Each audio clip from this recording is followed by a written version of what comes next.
अस्सलाम वालेकुम, क्या हाल है दोस्तों? ठीक हो? मैं नोमी ते तुसा यूट्यूब चैनल नोमी व्लॉगर।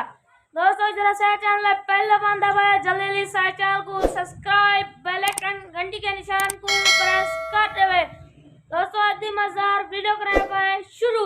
दोस्तों लोग पता दे उसी पे कल 29वां रोजा आज 30वां रोजा। दोस्तों सवेरे वे ईद उल फित्र और जो हफ्ता का दिन है दोस्तों असा अलमाड़े पटियाना आज तो दूसरा जाड़े पहले से देख सकते